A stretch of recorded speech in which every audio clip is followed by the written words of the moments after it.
Hey y'all, welcome back to my channel. My name is Katrina and this is my end of the first week of October wrap up, and I will also do a pile of possibilities, a very small pile of possibilities, because I have some books left over from the past pop where I didn't get to. I did the call pile method for them because I want to get fuller reviews for these two, because it's part of my building up a black horror thriller mystery playlist, black author playlist for them. All right, so the first book I read was Nana by Massey. So the story is, it centers in like the description, it centers Monica, this woman who is given up for adoption to a young lady given up for adoption, and she grows up, becomes a pediatrician, has a doctor husband of her own, just a great relationship with her mother-in-law, everything's wonderful, but she still actually longs for her to have knowledge about her biological mother. Her adoptive mother dies, and at the funeral her actual biological mother shows up. Grace is her name. And then Monica, being super happy and especially naive, but I gave her permission for being naive because number one, she was mourning for her adoptive mother. Number two, this is what she wanted. She wanted to know who she was. So she was very happy to bring Grace into her home. Grace quickly became like ensconced, like making all the dinners, taking care of the kids, really bucking heads with Pat, who was Monica's husband's mother, and was demanding to be called Nana, although the children called Pat's mother, the other grandmother, Nana. Grace didn't hide her animosity or her weirdness very well at all. After the dog is killed, Monica starts to get ill. She starts to be very tired. She used to like run and be very health conscious, and her body was really toned even for a 40-year-old. That's one of the things they say. And she didn't have any gray hair, but all of a sudden the roles kind of start switching, where the older Grace is starting to look young and vibrant, and Monica is starting to look older and more tired, having to take more naps, losing time, things like that. Monica's husband, Troy, and Pat, his mother, immediately know something is wrong. They just can't prove it. Troy is walking on eggshells with his wife because he's trying to figure out a way to get her to see that this woman is not right, while also not, hurting Monica even more, given the fact that she is protective of Grace and has just lost her adoptive mother. That's the basic synopsis of the story, and just really quickly, Call Pile is it breaks down character, atmosphere, writing style, plot, intrigue, logic, and enjoyment. So when it comes to character, while the description, again, like I said, makes it seem as Monica is going to be the center of the story, it actually is Troy and Grace's story. Then Monica and Pat are secondary characters, and then their children and there's like a friend or something are complete non-entities. It's not a problem though. Troy is unlikable, but not in an unreasonable, unreadable kind of way. He's one of those characters where it's like you just know what kind of man he is as soon as Massey, the author, starts to describe him. He is a doctor. He is very proud of his body. And then you find out he's a philanderer, and Grace calls him out immediately on that. She knows it right away. She tells Monica right away. Monica doesn't believe it. She was like, I know my husband, blah, blah, blah. But yes, he is cheating. Grace, I think, was properly weird when she first got there. Extra like solicitous of Troy, demanding certain things, and she's coming into this woman's life and she's in her 40s. It's not even like she's a found mom, at teenage years or in the 20s. I mean, this woman is a full-on pediatrician with 2 full children. So it was odd that she took over. But again, Monica didn't see this because she didn't want to see it, number one. Number two, she was ill and sleeping a lot because Grace was taking her energy.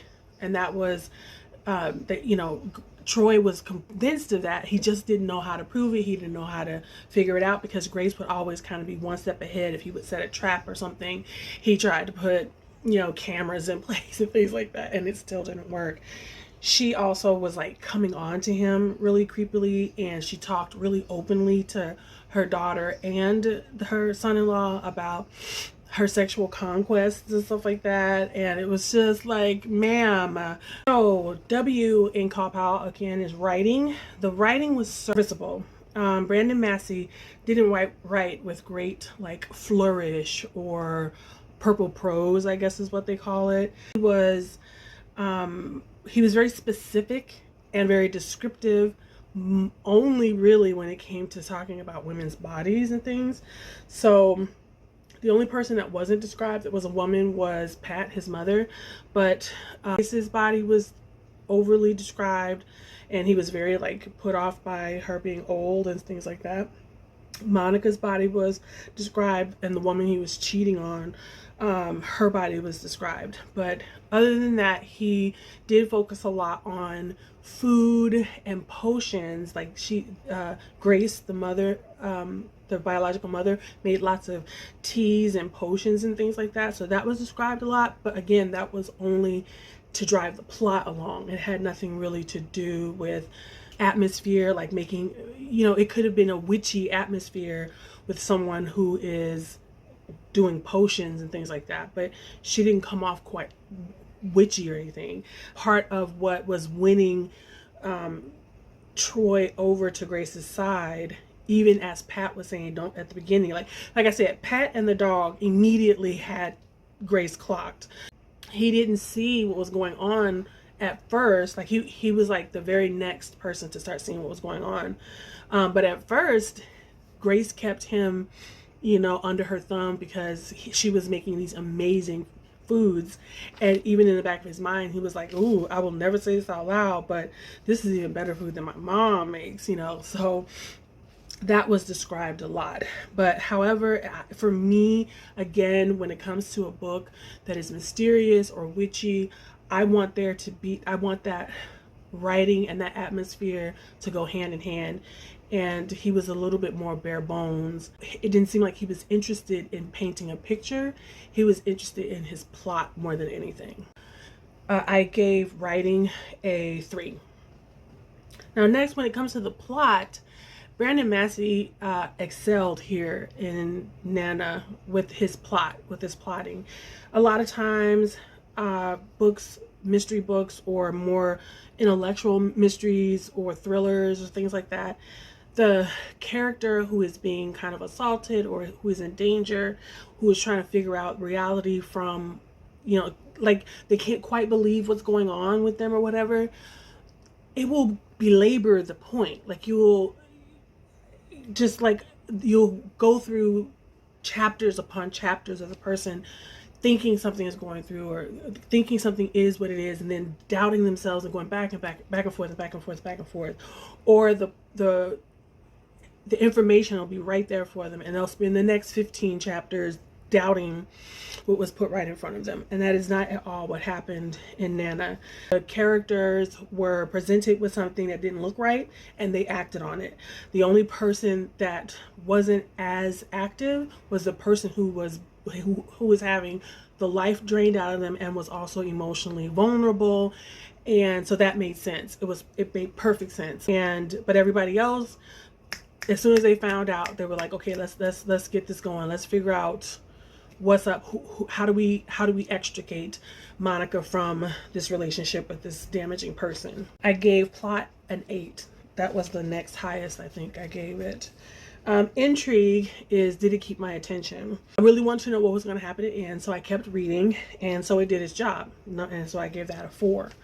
Now, logic also gets a pretty high score because at first seemed to be completely lacking, but then again, you're reminded that okay, Monica, although she's a doctor, although she's obviously smart and they're up, you have to keep reminding yourself that, oh, the funeral is at the very beginning and it goes by very quickly. And so I had to keep reminding myself that, you know what, she's not only enthralled by her mother, she is still mourning her adoptive mother. And she wants all these, Grace gives her just enough little, information to keep her coming back. Like, why she gave her up. She's searching for answers. Why'd you give me up? Who's my father? And all this kind of stuff. And she just wants to soak up stuff. And she'll be like, oh, we look alike, we smile alike. So that's what was going on with Monica. Monica wasn't seeing, any of the other stuff, but Troy was. Troy saw her, and because she at this point, like, far into the story, she's threatened people, and Grace is a master manipulator, and that comes out. The reasoning for that comes out, and so logic is. I gave a 7 because within the world of this book, everything was logical, even if at first you were like, wait a minute, why would this smart person do this? And then the last thing, the E in cop out, is enjoyment. While this might get a slightly higher review just because of the merits of this, the breakdown of this review method, I didn't enjoy this book as much. It lacked atmosphere, which is something that I really love. Grace was off-putting. The Nana, she was off-putting. She did some terrible things, but there wasn't really very much creepiness. Like, I would have rather her come in and, I don't know, maybe Troy comes out at night to, comes downstairs into the kitchen and to get a drink of water or something, and he finds, I don't know, Nana crawling up the wall or something weird, or her head turned the wrong way, or flashes of something like, you see a skull will flash on someone's face in a TV show, something like that. You felt suspense. I think this was more thrills and suspense because you're wondering, okay, when the dog dies, which is not a spoiler because it's in the beginning, who else is going to die? Because you realize now, everybody's in danger. Is she going to kill this person who is threatening to out her? Is this person going to be in danger? Does she really love the kids? There wasn't even in some scary books can be cozy. Some Halloween books can be cozy. None of that was there. Whether good, bad, fear, atmosphere, it just wasn't there. I didn't like, though, too, that Troy was such a jerk. Didn't listen to his wife, cheated on her, and there was just no karma that came to him. And I know that probably in life there isn't karma, but that's why we look for it in our books. And he didn't get it. I wanted him to get a little bit more, like, nothing. He didn't suffer anything while he watched his wife have her life sucked out of her. He didn't have his life sucked out of him. And, he got to cheat, and, Grace knew he was cheating. So it was just like, I wish Troy had gotten some karma. So that was not enjoyable. And so that came down to a 4. All of those numbers added together and then averaged out came to a 5.14. So Nana by Brandon Massey got a 3-star from me. Now, the next book I read was The Ancient Nine by Ian K. Smith. There is a young black man, Spencer Collins. He gets into Harvard. He is a good guy, calls his mom every week back in Chicago. And then his friend Dalton Winthrop, who is a white shoe legacy at Harvard. Spencer gets punched, and that means he gets chosen to go through like the hazing period to join this club, and it's an extremely exclusive club on Harvard. And while Dalton, his friend, wasn't, Dalton's uncle was in it, so he can tell, he like leads the audience and Spencer through what he can expect and all this kind of stuff. And then at the same time, they find an even deeper mystery when it comes to the Ancient Nine within the secrets of this the original secret club, which everybody knows about, that there are secret clubs and secret societies and things like that. But even beyond that, there is a thing called the Ancient Nine, and it really intrigues Dalton and Spencer. They then start to search that stuff down. They start to find some clues, some little scraps of paper that have weird writing on them and things like that. And the synopsis says that they then, end up in a lot of danger because of the searching that they're doing to try to figure out who is this Ancient Nine, what are they doing, and all of that. So that's the basic synopsis of the story. Now, again, characterization. Spencer Collins became obsessed with the Ancient Nine. He and his friend Dalton. So we obviously we know a lot about Spencer. He's the main character, but somehow we don't know about him. It is very surface, and you can kind of tell that he's a stand-in for the author. When you read the author's biography, you realize, oh, he went to Harvard, he was in the secret society, and he became a doctor. All things that Spencer did. Dalton, you know, is a sidekick kind of character. He's really just there for information, and the fact that, like, Spencer wouldn't have access to certain places as, you know, a black kid coming from Chicago. Dalton is part of the society. He knows these people. He gives Spencer tips on who to talk to, how to talk to them, you know, how to network. He even gives him suits because, you know, Spencer doesn't have the type of suits that he needs. So Dalton, that's the point of Dalton being there. But like, other than that, Dalton really doesn't serve much except an exposition dump. So weirdly enough, when it comes to atmosphere, and I know I just talked about loving or wanting atmosphere from the last book. I thought we'd get that dark academia, Harvard, Ivy League kind of thing. I was looking forward to the old buildings and, you know, actually pretending that I could feel the cold air through how it was described.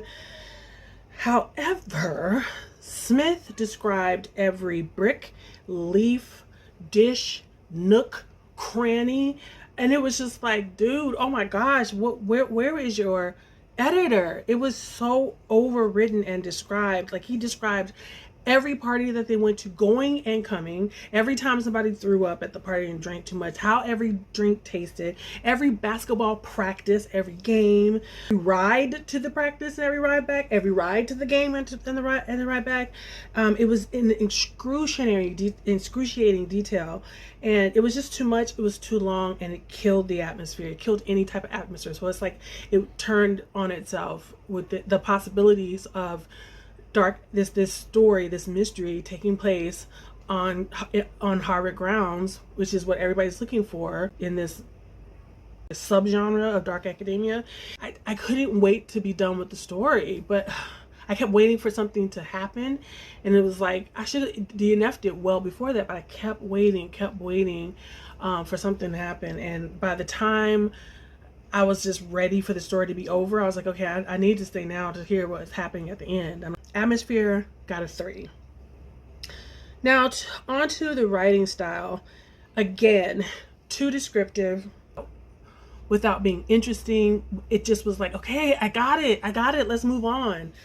So it just made the book entirely too long and dry because of that, and I gave that a 2. Now the plot, he had too many plots. It was all over the place. It's like, okay, is this a dark academia mystery? Is it a love story? Is it a book about overcoming diversity as a black man in not only a rarefied situation of just Harvard, but even more of a rarefied situation going into this secret society? There was also a subplot about him struggling about where he belonged, even amongst other black people, because he was like, if you hang out with the black people too much, all the white people that you need to kind of, you know, network with and all this kind of stuff are going to think you're too, you know, Afrocentric, and you're going to be, you know, they're going to see you, even if you're not, they're going to see you wearing a dashiki and a kufi, you know what I mean? And then he said, but if the black people see you hanging around with the white people too much, they're going to think of you as a sellout. And he kind of talked about how he kind of got a pass because he was a sports person, so he got to ride that line a little bit. It was a drama at times. It was like a Da Vinci Code kind of religiosity kind of mystery, like an intellectual Da Vinci Code kind of mystery book. Like, it was all of those things. It was like he thought, I'm only going to be able to write this one book, and I'm going to get all of my thoughts, all of my memories of being, I'm going to relive all of my memories. I'm going to put every idea that I had when I read the Da Vinci Code, I have something that connects back to Harvard. Like, every note everything he ever thought about, he put into this book. So the plot was too extreme, too much, too many roads, and it got a 3 for me. Intrigue is, so I didn't DNF the book, although I wanted to. So that means I was obviously intrigued at least to stick around to the end to find out what happened. Only to be like, what? This is what people are getting killed for? This secret? These few secrets? This is what it was all about? Like, I was so done with this book at like 75% of the way through. It was so, and I read it on this app. I was listening to this on an app called Anyplay, and they don't let you go past 1.75 speed. And I was so frustrated because I was at the point where I was like, can I go to 2? Can I go to 2.5 and get this over with so I can figure out what this end is and be done with this? I was so bored. I was so done with this world. And then to end up being, I was just like, are you kidding me? So that got a 4. The Intrigue, it kept me, obviously, so I gave it the max that I could. I think in mediocre. I think 4 is mediocre because obviously it kept me to the end, but it kind of tricked me. Now, when it came to logic, I don't think it had any.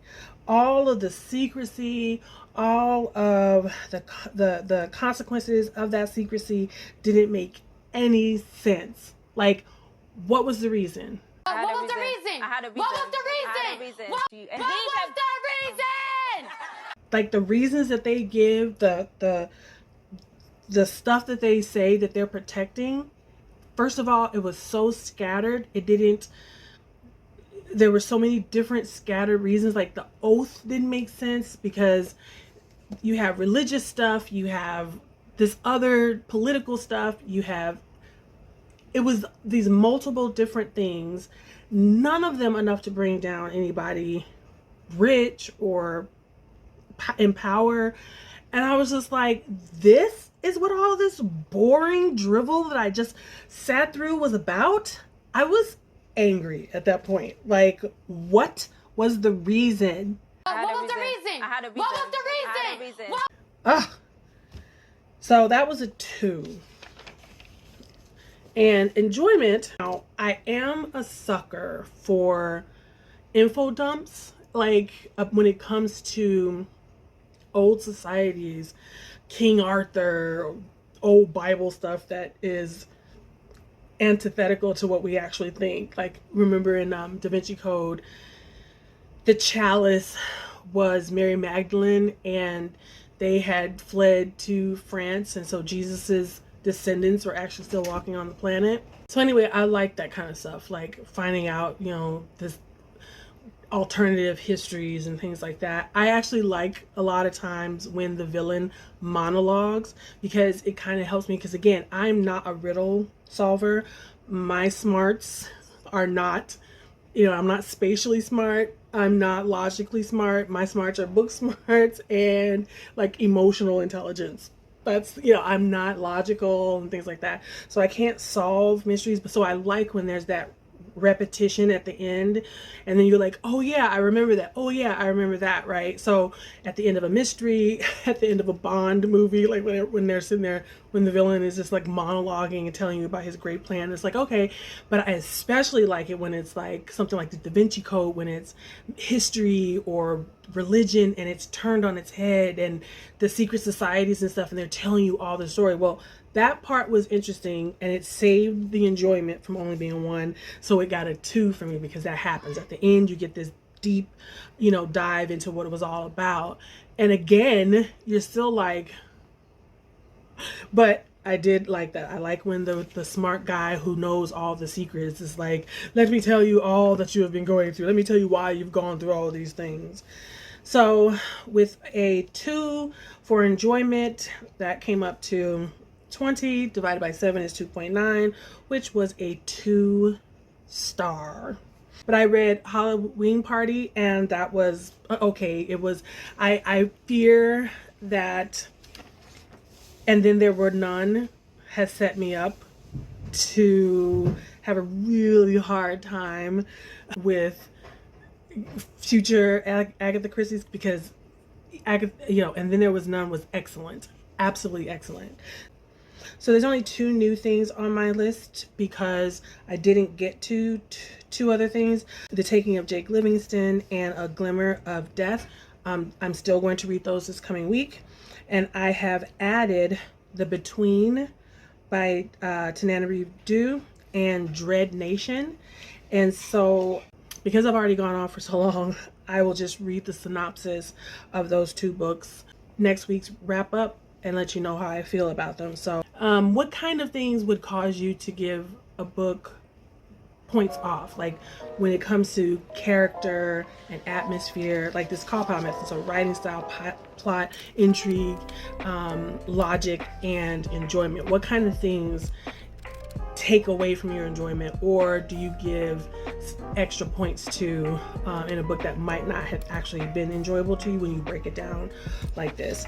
So I'm very much more enjoying the compound method because it really is backing up what I feel, even with, like, I would have given this probably a 2, but it just is giving me the words to say why. Like, I'm not just like, oh, I feel like it's a 2.